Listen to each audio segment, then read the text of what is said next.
In Calabar, where the palms swayed lazily along Marion Road and the scent of roasted fish drifted from roadside grills, two women once walked with laughter in their throats and dreams in their eyes. Their names were Imabong and Ekanem, both in their late 20s, both daughters of the city, both restless for more than the narrow paths life seemed to offer them. They met years earlier at a hair salon near Wat Market, where gossip flowed faster than the dryers hummed. Imabong had a sharp tongue and sharper ambition. Ekanem was quieter, her beauty softened by a sadness she rarely explained.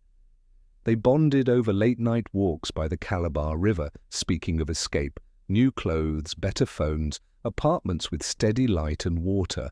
They wanted respect, they wanted ease. When money became tight, when rent notices came like quiet threats, temptation knocked with an easy smile. It started small. A friend of a friend offered business, quick deliveries, harmless powders sealed in neat sachets. "Nobody gets hurt," he said. "Just be smart." The cash came fast, thicker than anything they had ever held. For the first time, Imabong felt powerful. Ekanem felt relieved. Soon, selling turned into sampling. "Just to stay sharp," Imabong laughed. "Just to sleep," Ekanem whispered. Calabar at night can be beautiful and cruel. In clubs around Big Kwa and hidden rooms behind bars, the girls became familiar faces. The drugs dulled their fears and fed their hunger for more. Days blurred. Friends warned them. Church bells rang on Sundays, unanswered. Mothers called. Voices worried. They stopped picking up. Imabong grew bolder, reckless even. She trusted the wrong people, flaunted cash, moved quantities she didn't understand. Ekanem tried to slow her down, but she was already sinking too, her hands trembling when the drugs ran low, her thoughts scattering like frightened birds. The end came suddenly. A sting operation broke the night open near a warehouse by the docks. Sirens tore through the darkness. Imabong ran, but there was nowhere to go. When the handcuffs snapped shut, her confidence shattered. In court, her eyes searched for Ekanem, but her friend was already gone, lost to fear, lost to the streets. Imabong was sentenced and sent away, her days measured by iron bars and regret.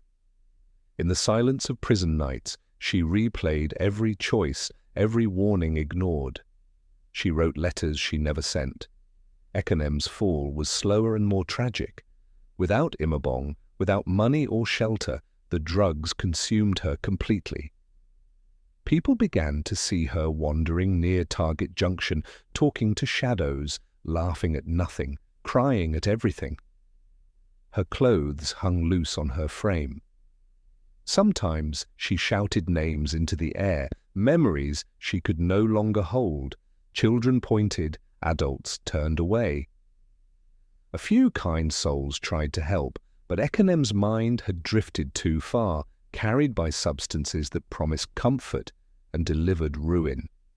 Years later, when rain washed the streets clean and the palms bowed low, Calabar still remembered them, not as villains, but as warnings. Two young women with dreams that could have bloomed, crushed by choices that seemed small at first. And in that city of beauty and history, their story lingered like a quiet plea. Some paths glitter briefly, but they end in darkness.